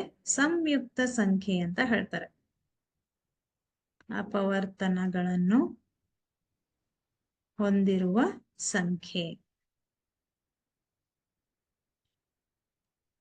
ಸಂಖ್ಯೆಗೆ ಸಂಯುಕ್ತ ಸಂಖ್ಯೆ ಅಂತ ಹೇಳ್ತಾರೆ. ಮತ್ತೇನ್ ಕೊಟ್ಟಿದ್ದಾರೆ? 23 ಮತ್ತು 24 ಇವುಗಳಲ್ಲಿ ಸಂಯುಕ್ತ ಸಂಖ್ಯೆ ಯಾವುದು? ಯಾವ್ದಾಗತ್ತೆ ಸಂಯುಕ್ತ ಸಂಖ್ಯೆಯಲ್ಲಿ? 23 ಅವಿಭಾಜ್ಯ ಸಂಖ್ಯೆ ಆಗತ್ತೆ, ಇದು ಅವಿಭಾಜ್ಯ ಸಂಖ್ಯೆ. ಹಾಗೆ 24 ಏನಿದು? ಇದು ಸಂಯುಕ್ತ ಸಂಖ್ಯೆ ಆಗತ್ತೆ ಅಲ್ವಾ. ಸಂಯುಕ್ತ ಸಂಖ್ಯೆ ಆಗತ್ತೆ. ನೆನ್ಪಿಟ್ಕೊಳ್ರಿ. ಯಾಕಂತಂದ್ರೆ 24ಕ್ಕೆ 2ಕ್ಕಿಂತ ಹೆಚ್ಚಿನ ಅಪವರ್ತನಗಳು ಬರುತ್ತೆ. ಒಂದ್ಸತಿ ನೀವು ಬಿಡಿಸಿ ನೋಡ್ರಿ, ಗೊತ್ತಾಗತ್ತೆ ನಿಮ್ಗೆ. ಅವಿಭಾಜ್ಯ ಅಪವರ್ತನ ವಿಧಾನದ ಮೂಲಕ ಬಿಡಿಸಿದ್ರೆ ನಿಮ್ಗೆ ಗೊತ್ತಾಗತ್ತೆ. ನೆಕ್ಸ್ಟ್ ಏನ್ ಕೊಟ್ಟಿದ್ದಾರೆ? ಅಂಕಗಣಿತದ ಮೂಲ ಪ್ರಮೇಯವನ್ನು ನಿರೂಪಿಸಿ. 7 ಮತ್ತು 3 ಮಾತ್ರ ಹೊಂದಿರುವ ಅವಿಭಾಜ್ಯ ಅಪವರ್ತನಗಳನ್ನಾಗಿ ಹೊಂದಿರುವಂತಹ ಸಂಯುಕ್ತ ಸಂಖ್ಯೆ ಯಾವುದು? ಅಂಕಗಣಿತದ ಮೂಲ ಪ್ರಮೇಯ ಅಂತಂದ್ರೆ ಏನಂತ ಹೇಳ್ಬೇಕು? ಪ್ರತಿಯೊಂದು ಸಂಯುಕ್ತ ಸಂಖ್ಯೆಯನ್ನ ಅವಿಭಾಜ್ಯ ಅಪವರ್ತನಗಳಾಗಿ ವ್ಯಕ್ತಪಡಿಸಬಹುದು. ಅವಿಭಾಜ್ಯ ಅಪವರ್ತನಗಳ ಗುಣಲಬ್ಧವಾಗಿ ವ್ಯಕ್ತಪಡಿಸಬಹುದು ಅಥವಾ ಅಪವರ್ತಿಸಬಹುದು. ಮತ್ತು ಈ ಅಪವರ್ತಿಸುವ ಅವಿಭಾಜ್ಯ ಅಪವರ್ತನಗಳು ಘಟಿಸುವ ಕ್ರಮವನ್ನ ಹೊರತುಪಡಿಸಿ ಅನನ್ಯವಾಗಿರುತ್ತೆ. ಇದೇನಿದು ಅಂಕಗಣಿತದ ಮೂಲ ಪ್ರಮೇಯ ಅಲ್ವಾ. ಪ್ರತಿಯೊಂದು ಸಂಯುಕ್ತ ಸಂಖ್ಯೆಯನ್ನ ನಾವು ಹೇಗೆ ವ್ಯಕ್ತಪಡಿಸಬಹುದು, ಅವಿಭಾಜ್ಯ ಸಂಖ್ಯೆಗಳ ಗುಣಲಬ್ಧವಾಗಿ ವ್ಯಕ್ತಪಡಿಸಬಹುದು. ಹಾಗೆ ಇಲ್ಲಿ 7 ಮತ್ತು 3 ಮಾತ್ರ ಹೊಂದಿರುವಂತಹ ಅವಿಭಾಜ್ಯ ಅಪವರ್ತನ ಯಾವ್ದಾಗತ್ತೆ? ಒಂದ್ಸತಿ ಯೋಚನೆ ಮಾಡ್ರಿ, ಯಾವ್ದಾಗತ್ತೆ? 7 ಮತ್ತು 3 ಅಂದ್ರೆ 21 ಅಲ್ವಾ. 21 ಅಂದ್ರೆ 3 7 21, ಹಾಗೆ 7 1 7, 7 ಮತ್ತು 3 ಇದನ್ನ ಹೀಗೂ ಮಾಡ್ಬೋದು. 7 3 3 1, ಇಲ್ಲೂ ಕೂಡ 7 3, ಇಲ್ಲೂ ಕೂಡ 3 7. 7 ಮತ್ತು 3 ಮಾತ್ರ ಹೊಂದಿರುವಂತಹ ಸಂಯುಕ್ತ ಸಂಖ್ಯೆ ಯಾವ್ದಿಲ್ಲಿ? 21. ನೆಕ್ಸ್ಟ್ ಏನಿದೆ?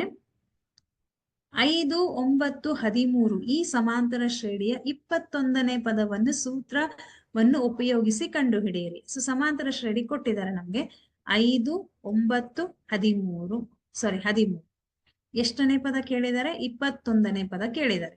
ಅಂದ್ರೆ n = 21 ಆದಂಗ ಆಯ್ತು. a ಅಂದ್ರೆ ಮೊದಲನೇ ಪದ ಎಷ್ಟಿದೆ? 5 ಇದೆ. b ಅಂತಂದ್ರೆ ಎರಡನೇ ಪದ a2 - a1 ದಟ್ ಇಸ್ 9 - 5. 9ರಲ್ಲಿ 5 ಕಳೆದ್ರೆ ಮತ್ತೆ n ಅಂತಂದ್ರೆ 21. ಸೂತ್ರ ಆಗುತ್ತಿದೆ ನಮ್ಗೆ an = a + n - 1 × d ಅಲ್ವಾ. an ಅಂತಂದ್ರೆ a 21 = a ಅಂತಂದ್ರೆ 5 + n - 1 ಅಂದ್ರೆ 21 - 1 × 4. 5 + 21ರಲ್ಲಿ 1 ಕಳೆದ್ರೆ 20 ಬರುತ್ತೆ. 20 × 4. 5 + 24, 5 + 20 × 4 ಮಾಡಿದ್ರೆ 80 ಬರುತ್ತೆ. a21 ಎಷ್ಟು ಬರುತ್ತೆ?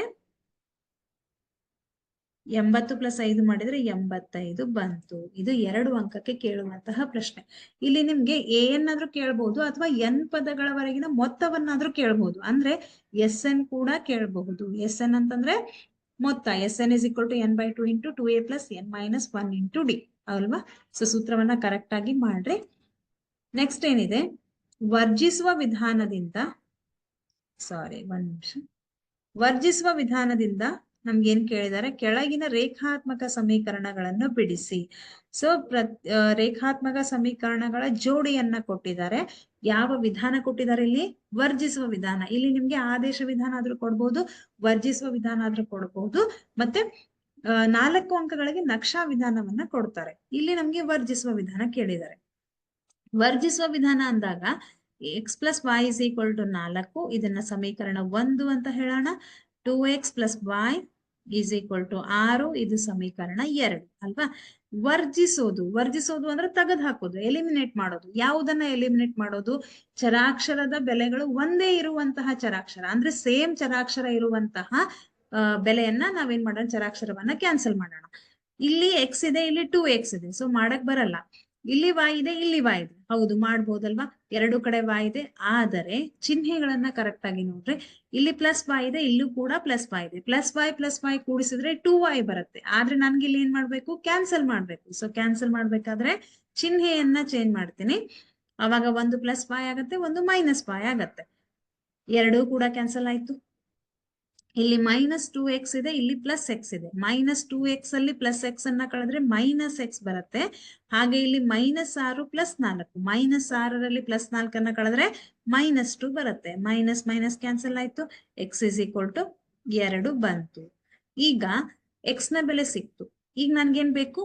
y ನ ಬೆಲೆ ಬೇಕು. x ಮತ್ತು y ಎರಡು ಚರಾಕ್ಷರಗಳಿರುವಂತಹ ರೇಖಾತ್ಮಕ ಸಮೀಕರಣ ಅಲ್ವಾ. ಹಾಗಿದ್ರೆ ನನಗೆ x ಮತ್ತು y ಎರಡರ ಬೆಲೆನೂ ಬೇಕು. y ನ ಬೆಲೆಯನ್ನ ಕಂಡುಹಿಡಿಬೇಕಾದ್ರೆ ಏನ್ ಮಾಡ್ತೀರಾ?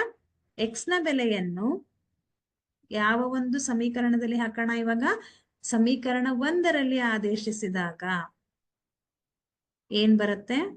ಸಮೀಕರಣ 1ರಲ್ಲಿ ಆದೇಶಿಸಿದಾಗ x + y = 4, ಇದು ಸಮೀಕರಣ 1 ಅಲ್ವಾ. x ನ ಬೆಲೆ 2 ಇದೆ, +y = 4. 2ಅನ್ನ ಈ ಕಡೆ ಶಿಫ್ಟ್ ಮಾಡ್ರಿ. ಅದೇನಾಗತ್ತೆ? y = 4 - 2 ಆಗತ್ತೆ. ಸೊ y = 4ರಲ್ಲಿ 2ಅನ್ನ ಕಳೆದ್ರೆ 2 ಬರುತ್ತೆ. ಹಾಗಿದ್ರೆ y ನ ಬೆಲೆ ಎಷ್ಟು ಬಂತು? 2. x = 2, ಹಾಗೆ y = 2. ಅಲ್ವಾ? ಇದು ವರ್ಜಿಸುವ ವಿಧಾನ. ಇದನ್ನೇ ನಮ್ಗೆ ಆದೇಶ ವಿಧಾನ ಅಂತಲೂ ಕೊಡಬಹುದು. ಅವಾಗ ನೀವೇನ್ ಮಾಡ್ತೀರಾ, x is equal to y ನ ಈ ಕಡೆ ಶಿಫ್ಟ್ ಮಾಡ್ತೀರಾ, ಅವಾಗ ಎಕ್ಸ್ ಬೆಲೆ ಸಿಗತ್ತೆ. ಅಥವಾ y is equal to x ಅನ್ನ ಈ ಕಡೆ ಶಿಫ್ಟ್ ಮಾಡಿದ್ರೆ y ಬೆಲೆ ಸಿಗತ್ತೆ. ಆ y ನ ಬೆಲೆಯನ್ನ ಸಮೀಕರಣ 2ರಲ್ಲಿ ಆದೇಶಿಸಿದಾಗ ಅಂತ ಮಾಡ್ತೀರಾ ಅಲ್ವಾ? ಅದು ಆದೇಶ ವಿಧಾನ. Next, x square plus b x plus 9 equal to 0. ಈ ವರ್ಗ ಸಮೀಕರಣವು 2 ವಾಸ್ತವವಾದ ಮೂಲಗಳನ್ನು ಹೊಂದಿದ್ದರೆ ಈ ಸಮೀಕರಣವನ್ನು ಕಂಡುಹಿಡಿಯಿರಿ. ಇದಕ್ಕೆ 2 ವಾಸ್ತವ ಮೂಲಗಳನ್ನ ಹೊಂದಿದ್ದರೆ ಅಂತ ಕೊಟ್ಟಿದ್ದಾರೆ. ಅಂದ್ರೆ 2b ನ ಬೆಲೆಗೆ 2 ವಾಸ್ತವ ಮೂಲಗಳು ಬರುತ್ತೆ ಅಂತ ಅರ್ಥ. ಹಾಗಿದ್ರೆ ಏನಿದೆ ನಮ್ಗೆ ವರ್ಗ ಸಮೀಕರಣ ಇಲ್ಲಿ? X square plus b x plus 9 is equal to 0 ಅಲ್ವಾ? ಈಗ ನಾವೇನ್ ಮಾಡೋಣ, 2 ವಾಸ್ತವ ಮೂಲಗಳನ್ನು ಹೊಂದಿದ್ದಾರೆ ಅಂತಂದಾಗ ಇದನ್ನ ನಾವ್ ಎಲ್ಲಿ ನೋಡ್ತೀವಿ? ಇದನ್ನ ಸಮೀಕರಣದ ಶೋಧಕದಲ್ಲಿ ನೋಡ್ತೀವಿ. So delta is equal to b square minus 4ac. ಹೌದಲ್ವಾ? ಡಿಸ್ಕ್ರಿಮಿನೆಂಟ್ ಶೋಧಕ delta is equal to b square minus 4ac. A ಅಂದ್ರೆ ಎಷ್ಟಿದೆ? 1 ಇದೆ. ಬಿ ಅಂತಂದ್ರೆ ಬಿ ಅಂತ ಇದೆ. ಸಿ ಅಂತಂದ್ರೆ 9 ಇದೆ. ಈ ಬೆಲೆಗಳನ್ನ ಇದ್ರಲ್ಲಿ ಹಾಕೋಣ. B square minus 4 into a ಬೆಲೆ 1, ಸಿ ಇಂಟು 9. ಹಾಗಿದ್ರೆ b square is equal to b square minus 4 1 4, 4 9 36. ಈ ಮೈನಸ್ 36ನ ಈ ಕಡೆ ಶಿಫ್ಟ್ ಮಾಡೋಣ. B square is equal to 36. ಹಾಗಿದ್ರೆ b square is equal to 36 ಆದ್ರೆ ಬಿ ಅಂದ್ರೆ ಪ್ಲಸ್ ಆರ್ ಮೈನಸ್ 36, ರೂಟ್ 36. 36ರ ವರ್ಗ ಮೂಲಗಳು 2 ಬರುತ್ತೆ. ಒಂದು ಪ್ಲಸ್ 6, ಒಂದು ಮೈನಸ್ 6. 36ರ ವರ್ಗಮೂಲ 6. ಹಾಗಿದ್ರೆ b is equal to plus or minus 6. Plus or minus 6 ಅಂದ್ರೆ b is equal to plus 6 ಅಂತ 1, b is equal to minus 6 ಅಂತ 1. ಅದಕ್ಕೆ ಏನ್ ಹೇಳಿದ್ದಾರೆ ಇಲ್ಲಿ? 2 ವಾಸ್ತವ ಮೂಲಗಳನ್ನ ಹೊಂದಿದ್ದಾರೆ. ನಮ್ಗೆ 2 ವಾಸ್ತವ ಮೂಲಗಳು ಬಂತು ಅಲ್ವಾ? ಒಂದು ಪ್ಲಸ್ 6, ಒಂದು ಮೈನಸ್. ಹಾಗಿದ್ರೆ ಬಿ ನ ಬೆಲೆ ಎಷ್ಟು? ಪ್ಲಸ್ ಆರ್ ಮೈನಸ್ 6 ಆಗತ್ತೆ. Okay, S. ಸೊ ಮಕ್ಕಳು, ನಾವು ಇವತ್ತು 21 ಪ್ರಶ್ನೆಗಳನ್ನ ಬಿಡಿಸಿದೀವಿ. ಅದರಲ್ಲಿ 1 ಅಂಕದ 8 ಪ್ರಶ್ನೆಗಳು, 1 ಅಂಕದ 8 ಪ್ರಶ್ನೆ ಅಂದ್ರೆ ಮಲ್ಟಿಪಲ್ ಚಾಯ್ಸ್ ಕ್ವಶನ್ಸ್, ಮತ್ತೆ 1 ಅಂಕದ ಪ್ರಶ್ನೆಗಳು, ಹಾಗೆ 2 ಅಂಕದ ಪ್ರಶ್ನೆಗಳನ್ನ ಕೂಡ ಬಿಡಿಸಿದೀವಿ. ಸೊ 21 ಪ್ರಶ್ನೆಗಳಲ್ಲಿ ಎಲ್ಲಾ ರೀತಿಯ ಪ್ರಶ್ನೆಗಳನ್ನ ನೋಡಿದೀವಿ. ನಾವು ಮತ್ತೆ ಮುಂದಿನ ತರಗತಿಯಲ್ಲಿ ಏನ್ ಮಾಡೋಣ, ಉಳಿದಂತಹ ಪ್ರಶ್ನೆಗಳು ಅಂದ್ರೆ ಮತ್ತೆ 2 ಅಂಕ, 3, 4 ಮತ್ತು 5 ಅಂಕದ ಪ್ರಶ್ನೆಗಳನ್ನ ಬಿಡಿಸೋಣ. ಓಕೆ, ಸೊ ಹಾಗಿದ್ರೆ ಈ ಒಂದು ವಿಡಿಯೋ ನಿಮ್ಮ ಒಂದು ಫೈನಲ್ ಎಕ್ಸಾಮ್ ನ ಪ್ರಿಪರೇಷನ್ಗೆ ಹೆಲ್ಪ್ ಆಗತ್ತೆ ಅಂತ ಭಾವಿಸ್ತಾ ಈ ಒಂದು ವಿಡಿಯೋವನ್ನ ನಾನು ಇಲ್ಲಿಗೆ ಸ್ಟಾಪ್ ಮಾಡ್ತೀನಿ. ಓಕೆ, ಸೊ ಈ ಕ್ಲಾಸ್ ನಿಮ್ಗೆಲ್ರಿಗೂ ಅರ್ಥ ಆಗತ್ತೆ ಅಂತ ತಿಳ್ಕೊಂಡಿದೀನಿ. Okay, so all the very best. ಚೆನ್ನಾಗಿ ಸ್ಟಡಿ ಮಾಡ್ರಿ. Thank you.